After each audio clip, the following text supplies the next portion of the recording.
Ernest Hemingway, The Old Man and the Sea, Part 12.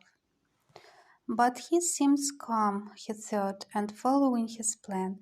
But what is his plan, he thought, and what is mine? Mine I must improvise to his, because of his great size. If he will jump, I can kill him, but he stays down forever. Then I will stay down with him forever. He rubbed the cramped hand against his trousers and tried to gentle the fingers, but it wouldn't open. Maybe it will open with the sun, he thought. Maybe it will open when the strong raw tuna is digested. If I have to have it, I will open it, cost whatever it costs. But I do not want to open it now by force. Let it open by itself and come back of its own accord.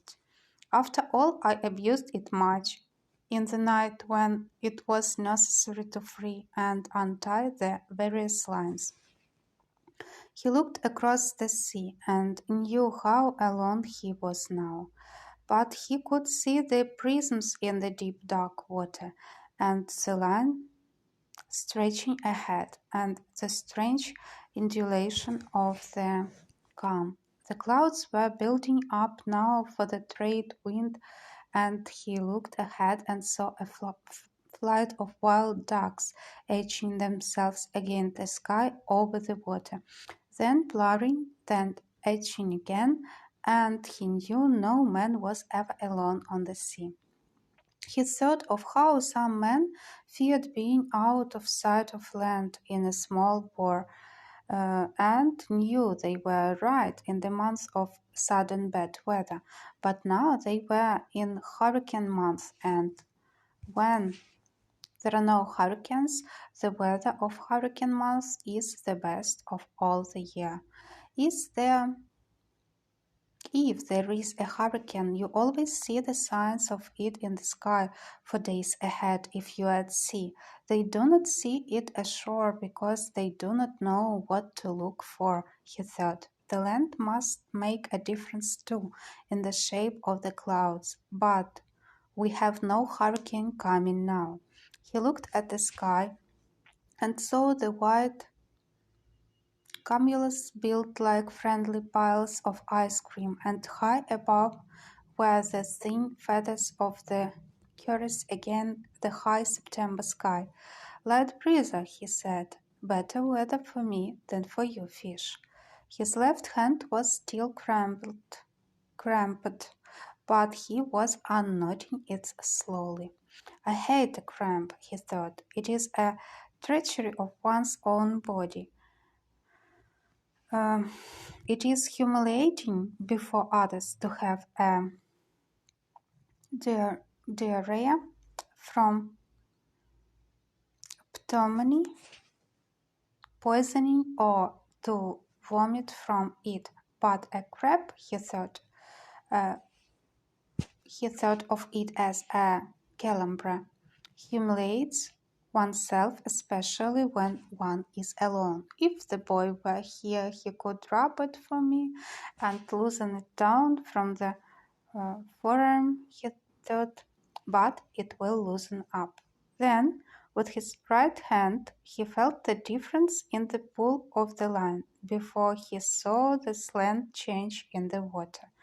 Then, as he leaned against the line and slapped his left hand hard and fast again his thing, he saw the line slanting slowly upward. "He's coming up," he said. "Come on, hand, please, come on." The line rose slowly and steadily, and then the surface of the ocean budged ahead of the boat, and the fish came out. He came out unendingly, and water poured from his sides. He was bright in the sun, and his head and back were dark purple in the sun, and the stripes on his sides showed white and a light lavender.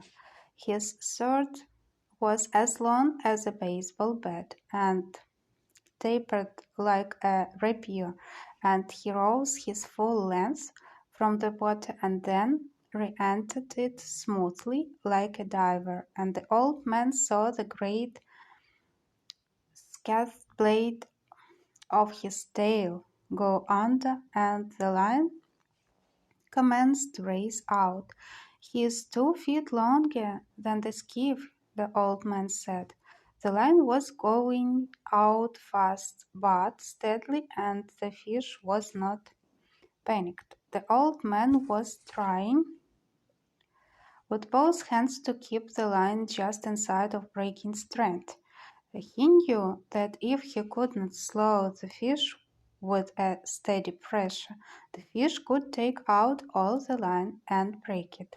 "He is a great fish, and I must convince him," he thought. "I must never let him lose his strength, nor what he could do if he made his run.